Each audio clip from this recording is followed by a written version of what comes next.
नमः शिवाय, हर हर महादेव, श्री शिवाय नमस्तुभ्यम। आज के ज़माने में लोग हंसते हैं। कई लोग कहते हैं कि ये कावड़ तो लोग हंसी करते हैं कि ये तो लोगों ने मन से बना ली है। महाराज जी, लोग कहते हैं कावड़ का। विधायक जी, कई लोग प्रश्न खड़ा करते हैं, जो सनातन धर्म से नहीं जुड़े हैं वो प्रश्न खड़ा करते हैं कि कावड़ मन से बनाई गई। शिव महापुराण की कथा कहती है, सावन के महीने की सबसे पहली कावड़ भगवान नारायण ने लक्ष्मी जी के साथ मिलकर भगवान विष्णु शंकर को चढ़ाई थी। जब भगवान शिव के गले में विषधर हो गए थे, भगवान शंकर ने जब विष का पान कर लिया था, नीलकंठधारी हो गए थे। नीलकंठ, कंठ की जलन समाप्त नहीं हो रही। पार्वती जी की आंखों से अश्रु लगातार बह रहे।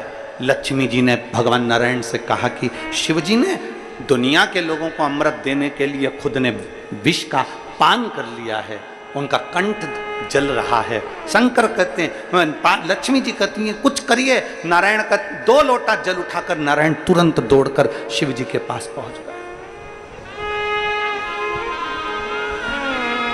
स्वयं ब्रह्मदेव, स्वयं इंद्र, सारे देवता कावड़ को भरे हैं महाराज। कहा, रेवा सुतार ने देखा सामने से कावड़ लेकर कंधे पर 2 लोटा जल बांध कर चले आ रहे। बोल बम बोल बम बोल बम बोल बम बोल बम बोल बम बोल बम बोल बम बोल बम का नारा है। बोलते बोलते चले आ रहे हैं। कुछ शिव की महिमा होगी, कहीं ओगरदानी की कुछ करुणा होने वाली होगी।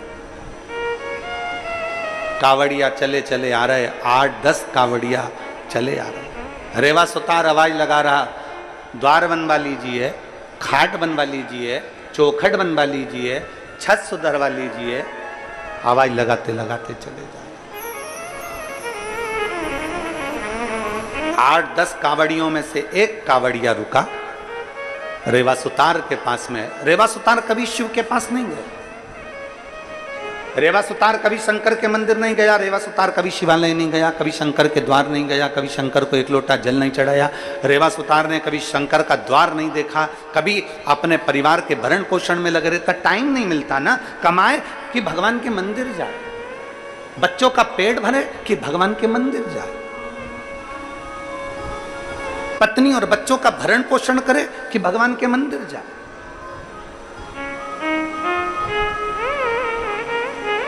कभी मंदिर नहीं गए। इसीलिए तो शिव महापुराण की कथा कहती है, भगवान शंकर का चरित्र कहता है कि काम करते रहो और नाम जपते रहो। शिव महापुराण ने कभी यह नहीं कहा कि तुम मंदिर में जाकर बैठ जाओ। शिव महापुराण ने कभी यह नहीं कहा कि तुम तीर्थ में जाकर बैठ जाओ। शिव महापुराण ने कभी यह नहीं कहा कि तुम किसी पवित्र नदी के तट पर जाकर अपनी जिंदगी निकाल लो। शिव महापुराण की कथा कहती है, अगर तुम्हारे घर में बच्चे हैं, परिवार है, कुटुंब है, रिश्ते नाते सब कुछ तुम्हारे घर के अंदर विराजमान है, तो तुम उस परिवार के अंदर रहो, उनका भरण पोषण करते रहो और अपना काम करते करते भगवान का नाम लेते रहो। इसमें भी परमात्मा की प्राप्ति। घर छोड़कर मत जाओ, परिवार छोड़कर मत जाओ, कुटुंब छोड़कर मत जाओ, रिश्ते नाते छोड़कर मत जाओ, घर में रहो और घर में रहकर भगवान की भक्ति को करो। परिवार का भरण पोषण भी करिए और परिवार को संभाल भी लीजिए और भगवान की भक्ति भी करिए। इसका सबसे सुंदर उदाहरण है घर में रहने वाली एक स्त्री। इसका सबसे सुंदर उदाहरण है घर में रहने वाली एक नारी।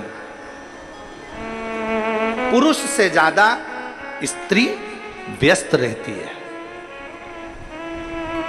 पुरुष से ज्यादा स्त्री व्यस्त रहती है।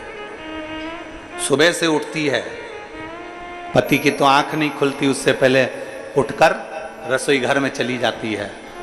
रसोई घर में बच्चों का टिफिन बनाना, ये करना, वो करना, झाड़ू लगाना, पोछा लगाना, सफाई करना, करते करते करते करते सुबह 8-9 बजे बच्चों को स्कूल भेजकर फिर काम में लग जाती है। स्नान आदि कर, बर्तन आदि मांज और कपड़े वगैरह धोकर वो डालकर फिर भोजन का लग्गा लगा लेती है। भोजन बनाते बनाते उसको 12:30-1 बज जाती है।